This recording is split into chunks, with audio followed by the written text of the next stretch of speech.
بسم اللہ الرحمن الرحیم۔ جب حضرت حوا علیہ السلام کو اللہ تعالیٰ نے حضرت آدم علیہ السلام کی پسلی سے پیدا کیا تو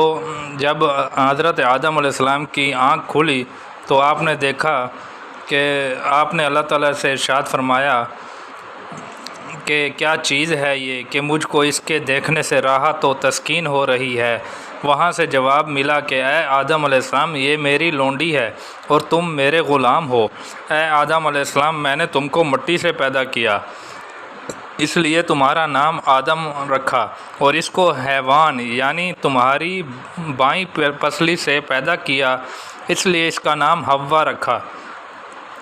پھر ارشاد خداوندی ہوا کہ اے آدم علیہ السلام، ہم نے حوا کو محض تمہارے لیے پیدا کیا ہے تاکہ تمہیں اس سے انسیت اور محبت ہو اور تم ہم سے اس کی خواستگاری کرو۔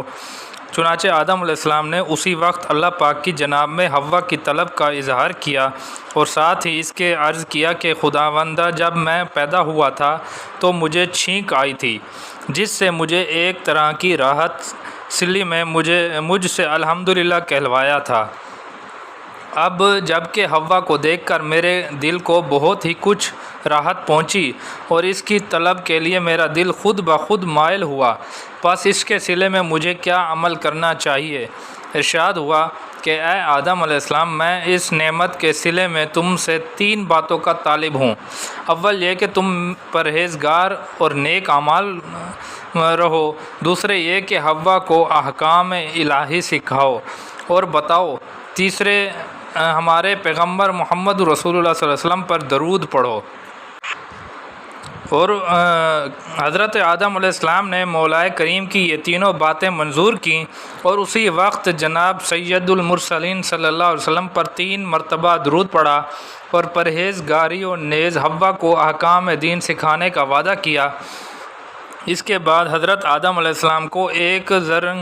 زرنگار کرسی پر بٹھایا گیا اور تمام ملائکہ جمع ہوئے اور آدم و حوا کا نکاح ہو گیا، جس میں اللہ تعالیٰ نے اپنی صفات و ثنا اور اپنے رسول پاک پر درود خوانی کرائی اور پھر فرمایا کہ اے آدم و حوا، تم دونوں کے دونوں جنت میں نہایت سرور کے ساتھ رہو، جیسا کہ کلام پاک میں ارشاد ہے، اے آدم علیہ السلام، تم اور تمہاری بیوی جنت میں سکون اختیار کرو اور جنت کے تمام کھانے اور میوے جہاں سے تمہارا جی چاہے بے فکری سے کھاؤ اور جنت میں عیش کرو۔